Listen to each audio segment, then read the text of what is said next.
Ako po si Monsignor Noel Villarreal, lingkod pari dito sa parokya ni Santa Catalina, Alejandria, sa bayan ng Pagbilao. Dito po sa simbahan, ang pinakamarami siyempre ay yung ilaw sa labas at sa loob, may mga security lights.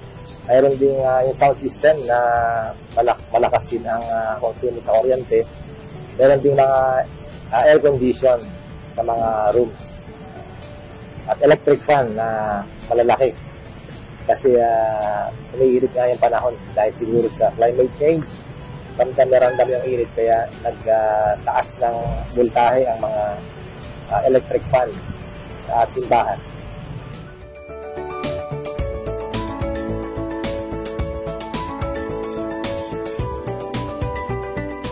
Yung dati naming umaabot ng 40,000, bumaba sa nasa 30, 28. So, nakakasave kami ng 10 to 12,000 dun sa simula nung ikabit yung solar.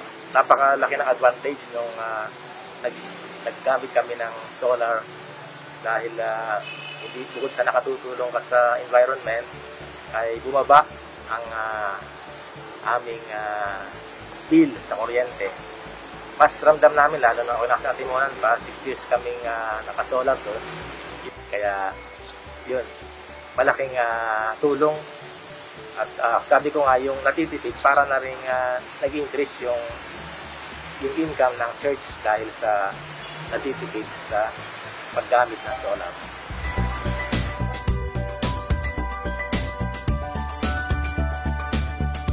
Isa ang bagay na ito sa environmental advocacy ng simbahan, kapagkat si Pope Francis mismo noong 2015 ay ginimok ang mga communities na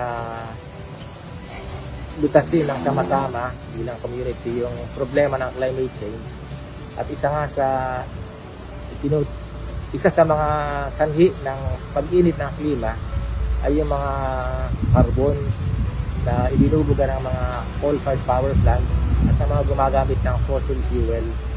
Kaya itong renewable, itinutulak ng simbahan upang tayo talaga ay magkaroon ng isang magandang environment na dapat pangalagaan hanggang sa susunod na saling dahil.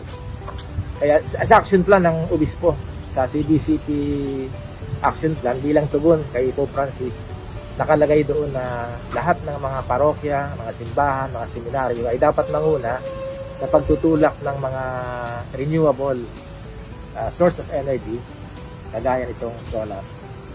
Kaya nga yung simbahan sa Timonan, yung simbahan sa Pagbilao, isa sa mga simbahan na gumagamit ng solar energy, hindi lamang para sa pagtitipid, kundi para na rin makatulong sa lumalalang problema ng nagbabagong klima.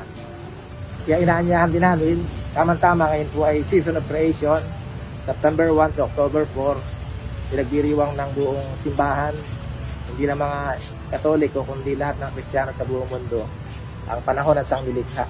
Kaya inaanyahan namin ang bawat isa na itaguyod ang paggamit ng mga renewable energy para sa kapakanan ng ating mga kabataan na siyang magtatamasa ng magandang kapaligiran sa darating pang panahon.